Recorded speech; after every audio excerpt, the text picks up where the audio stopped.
First of all, we'll take a look at how a drift machine should be tuned and modified. Looking at this S14 Sylvia with limited modifications to only the suspension area, you can say that drifting is not about power. Going sideways, relying on only brute power, is not what Tsuchiya aims for. So how should a beginner set up his or her machine to drift like the king? Okay, so what's the least amount of tuning you need to drift? We had lots of stuff done to our car right here, but you don't need to go all crazy to start drifting. First of all, you have to start with the suspension. Then you should also change the brake pads and brake fluid, but that's about it. And if you're lucky enough to be able to spend some more, upgrading the CPU, exhaust system, seats, steering, and shift knob may be a good idea. And as you improve, maybe changing LSDs might be good in the future. Anyway, what I want you all to understand is that you don't need loads of money to enjoy the sport of drifting. Let's check out the 6 basic techniques that Tsuchiya actually applies to drift. See how Tsuchiya triggers the tail to slide with each move.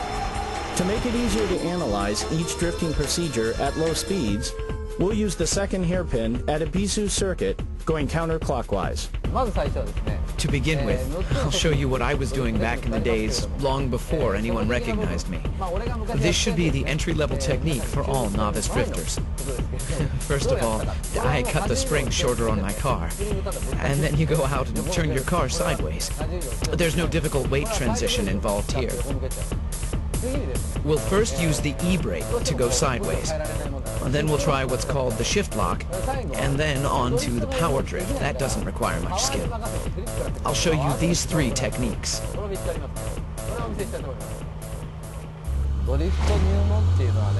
This one's for all beginners. Everyone goes through this stage.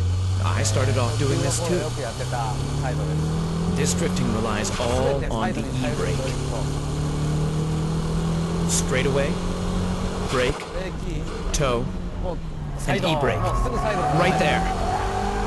Just like this.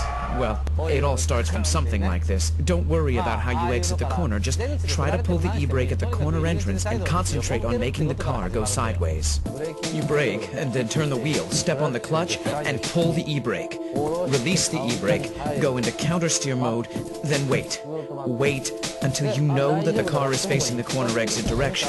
Then you gently start stepping on the gas. How hard you should step on the gas pedal should depend on how much you're sliding and countersteering. All of this should get you to exit the corner in one piece.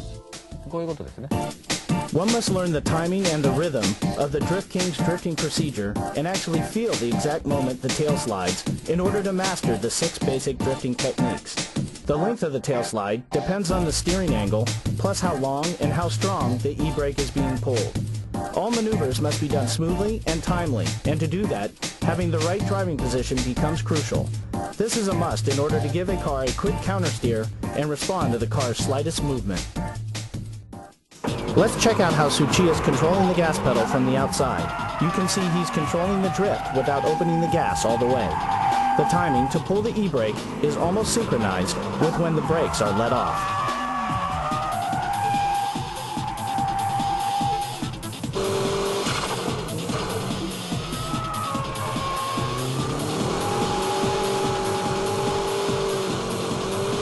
The second technique is the shift lock. Notice that Tsuchiya's right foot is not doing the heel and toe move. Okay, let's now look at the shift lock. I used to do this on snow and wet surfaces. I don't recommend to do this on dry roads, but here we go.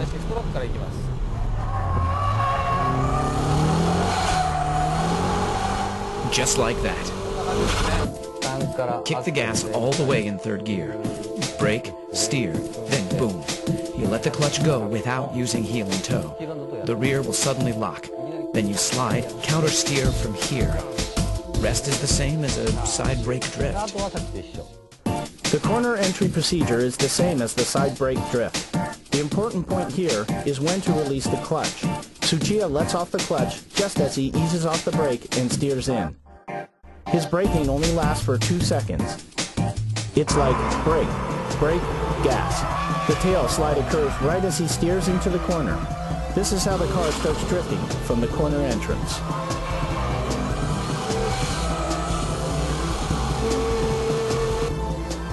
In power over drifts, throttle control is the key.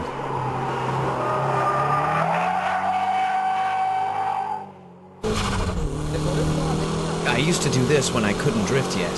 I'd brake like this and try to drift, but I couldn't because I was too scared. So the only thing I could do was to step on the gas all the way at the corner exit. I used to practice this on the snow as well. When you can't do anything about the strong understeer at the corner entry, you should try this on snow or on a wet surface to practice. Steer into the corner even if you feel the understeer, and at the corner exit, just floor the gas and make your car go sideways, and as you exit, countersteer. This should be the easiest way to drift at the entry level rather than side brake drifting and shift lock drifting. You should practice this on a slippery surface, and remember not to step on the gas until you reach the corner exit point. Because if you give too much gas before this clipping point, you'll end up understeering. In this case, the corner entry is the same as before, gradually opening up the gas until the clipping point. Then Tsuchiya loosens up the gas for a moment, and then he kicks in the gas pedal to get the tail sliding. Power over drifting needs strong front tire grip. This is the reason why Tsuchiya loosens the gas to make the weight shift to the front. By this time, you've mastered the entry-level drifting. And if you're in control of the car's weight transition, you can pull your e-brake lightly. Just a tad so that people watching can't even tell you're pulling the e-brake. Then you'll learn how to drift using shift lock and braking. But this entry level is a good starting point for all beginners.